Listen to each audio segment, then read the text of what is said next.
Chhota Udepur Bodeli highway પર બેફામ આવી રહેલી લક્ઝરિયસ કાર લારી સાથે બાંધેલ તંબુમાં ઘૂસી જતા લોકોમાં નાશભાગ મચી ગઈ હતી અને આ સમગ્ર બનાવમાં 2 થી 3 લોકોને ઈજા થઈ હોવાનું સામે આવ્યું છે।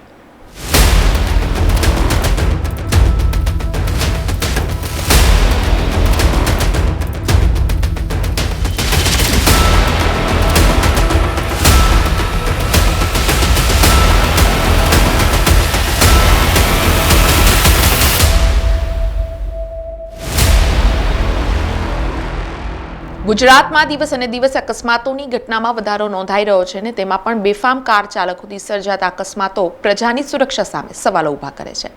ત્યારે વધુ એકવાર બોડેલીમાં રફતારનો કહેર જોવા મળ્યો છે। મળતી માહિતી અનુસાર છોટાઉદેપુર બોડેલી હાઈવે પર ગત રાત્રિના રોજ બેફામ આવી રહેલી લક્ઝરિયસ કાર લારી પાસે બાંધેલ તંબુમાં ઘૂસી ગઈ હતી, જે બાદ ત્યાં નાસ્તો કરી રહેલ લોકોમાં નાશભાગ મચી ગઈ હતી। આ ઉપરાંત આ સમગ્ર બનાવમાં 2 થી 3 લોકોને ઈજા થઈ હોવાની માહિતી મળી છે। અકસ્માત સર્જી કાર સાથે ચાલક ફરાર થયો હતો, જો કે સમગ્ર બનાવને લઈને બોડેલી પોલીસે વધુ તપાસ હાથ ધરી છે।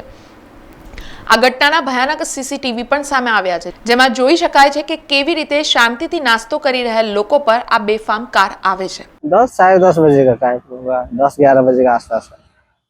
तो मालूम नहीं, उधर से गाड़ी आया, अंदर घुस गया। ये कस्टमर का था, मैंने भगा दिया। उनको बोला भाग जाओ, गाड़ी आ रहा है, भाग जाओ।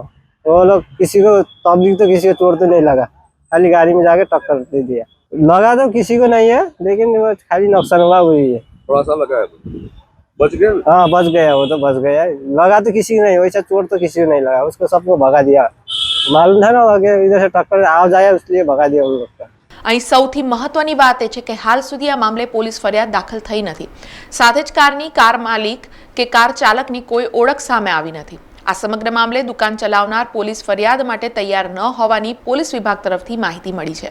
રાજ્યમાં આવી ઘટના પહેલી નથી, તાજેતરમાં પણ આવી ઘટનાઓ પ્રકાશમાં આવી છે, જેમાં નશો કરીને વાહન ચલાવતા લોકો પર કોઈ કાર્યવાહી કેમ કરવામાં નથી આવી રહી?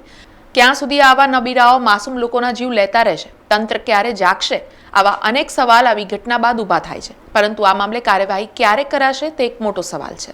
સમાચારોના સતત અપડેટ માટે TNN ન્યૂઝને YouTube પર સબસ્ક્રાઇબ કરી બેલ આઇકોન પ્રેસ કરો અને અમારી સાથે જોડાયેલા રહો Facebook, Instagram અને Twitter ઉપર।